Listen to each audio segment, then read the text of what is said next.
Are you struggling with fatigue, weight gain, or mood swings? Could it be your thyroid? What if I told you that the real cause might not be what you think? Stress, diet, and toxins could be playing a bigger role than you realize, but most people have no idea. What's really going on with your thyroid? Is it more than just a simple imbalance?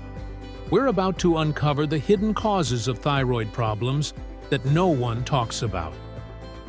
Stay tuned, because you're about to learn something that could completely change how you think about your health.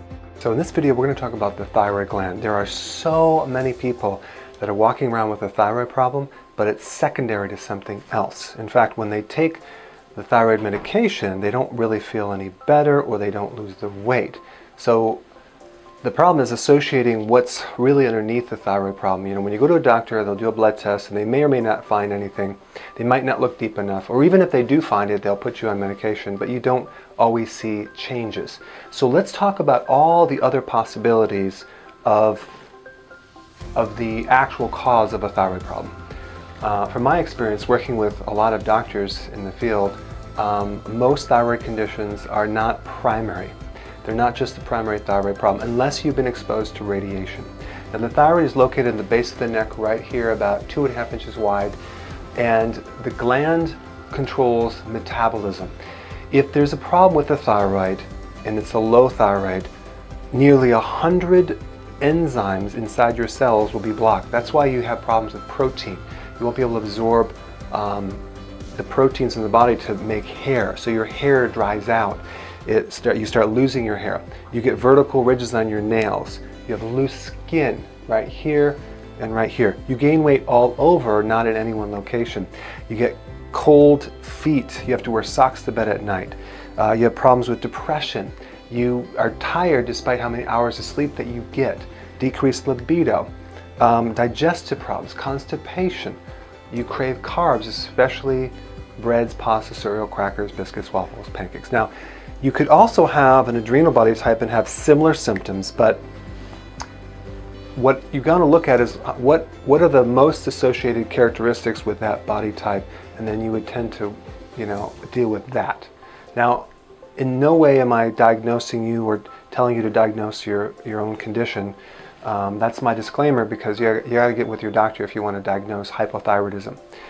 I'm just giving you information to understand the associated symptoms of the thyroid in relationship to other causes. Okay, so number one, the liver converts the thyroid hormones. So in other words, if you look at the T3 and T4, the number on that T or T3 or T4 represents the number of iodine molecules that are on that hormone. T4 is really an inactive thyroid hormone, and it's activated through the liver to become T3. So in your liver, you have certain enzymes to strip off one of the iodine molecules to make it T3, to make T3 the active form of thyroid hormone. So in other words, 80% of the thyroid function occurs through your liver. Without a liver, you cannot convert and make your thyroid work. Okay, so that's one thing you need to know. So if your liver is damaged, chances are that could be the source of your thyroid problem. If you have constipation that backs up the liver, that could be a cause of your thyroid problem. If you have a sluggish gallbladder or no gallbladder, that could be a source of your thyroid problem, because you're not able to convert these hormones correctly. And just so you know, if you don't have enough bile, which comes from a lot of adrenal stress, and you don't have that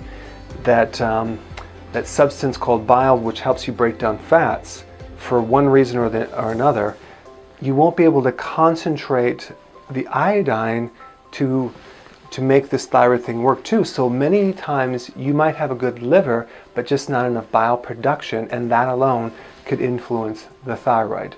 Okay, so those are some common causes. It could be your diet's deficient in iodine, because the soils are really, really poor, or maybe you're allergic to iodine, or maybe you're allergic to shellfish, which has iodine. Okay, those are possibilities. The other possibility is high levels of estrogen. Okay, that's another common cause. Why do I know that? Because many times females, right after their pregnancy, they develop a thyroid condition because of the spike of estrogen. Or women that have thyroid problems usually have high levels of estrogen coming from heavy periods or heavy crampy periods or painful periods. Estrogen dominance will block the thyroid because estrogen competes for the thyroid receptors, so it blocks the receptors.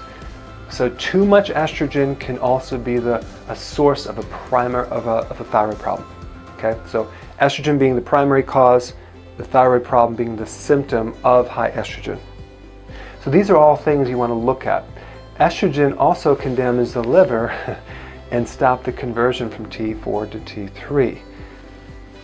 Estrogen can also concentrate the bile to block the conversion from T4 to T3. So you can see there's many different causes of thyroid problem. So now the question is, how do we break it down? How do we find out what it is? My way is always like this. I would like to ask a question, out of all these possibilities, which one would make the most sense? Which one would actually help everything going on here? And from my experience, it's usually a gallbladder bile problem, because once you have enough bile, you start to lubricate the colon. So it gets rid of the constipation. It allows the conversion from T4 to T3. It helps the digestion. It takes the pressure off the liver. It allows the estrogen to flood through the liver much better. So you see, if you approach it from that viewpoint, by fixing one thing, does it fix everything at the same time? Because these things are not individual problems. They're all connected. And the principle that's very true is that the underlying real cause of any of these problems is usually very obvious once you figure it out. It's nothing abstract, nothing very mysterious. So that's what you want to look for. Or let's say you say that when did this problem start? Right after a pregnancy. Well, we know then it's high estrogen levels.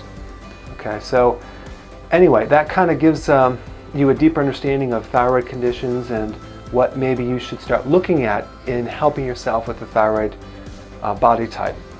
Thyroid problems are often misunderstood, but they are primarily caused by nutrient deficiencies, stress, and issues with the liver and gut.